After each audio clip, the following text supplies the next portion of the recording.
So thank you very much.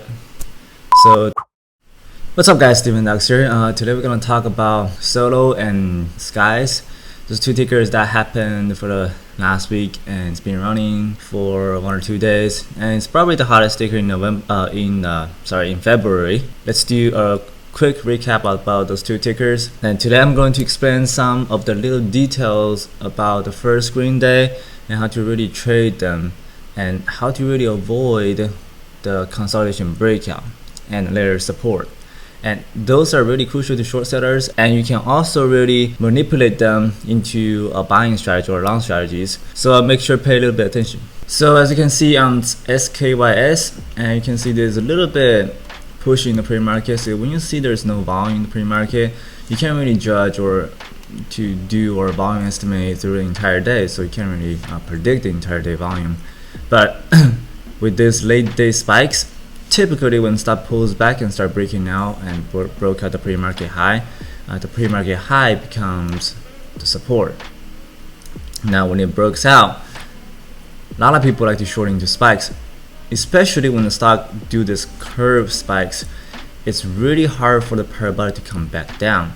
That's why I typically don't short into those spikes. I wait for them to do the consolidations.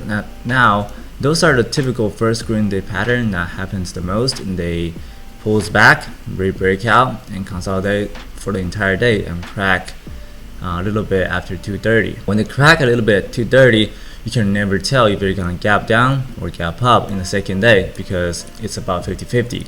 So now you can look at the overall chart. First support at about 90 cents, second support around $1-ish. Now, as a penny stock ticker, for most of the company, they would love to make their stock hold $1 because it meets the last stack requirements.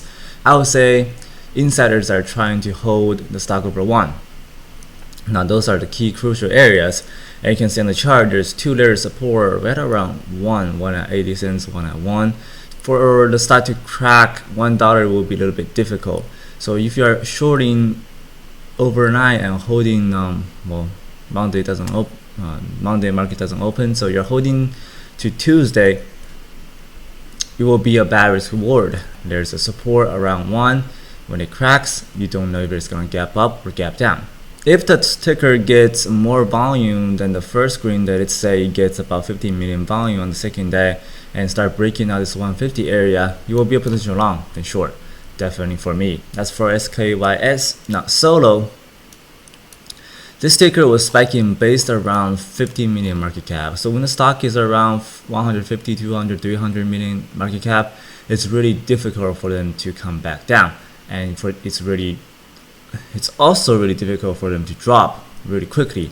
As you can see, only into the front side morning spikes, the volatility is there, but after that, the volatility is not there anymore. The range is bouncing back and forth really tight. Now, if you're shorting after first green day, let's say you're shorting based on the previous resistance because you traded about a lot of volume on Thursday, and look at the fading amount of percentage. You went from, let's say you shorted at the top, let's say 508, and you are holding to 440. That's about 60 cents, and that's not good enough percentage to really short after first green day. If you track the average winning percentage on first red day, I tend to avoid all those tickers that above 150 million or 200 million. Their base level needs to be a lot lower. So for Solo is spiked from 50 million.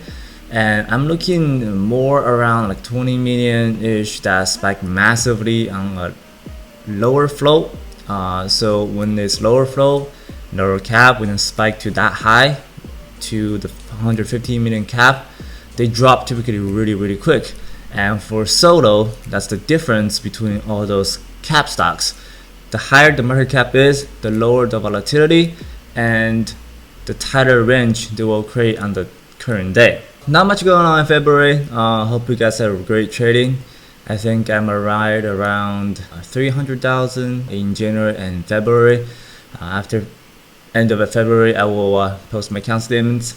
Hope you guys have a really good February. That's the little tips I can give to you for this week. It should be a little bit helpful for your future trading. That'll be the end of the video. Thank you very much for tuning in, and I'll see you guys next video.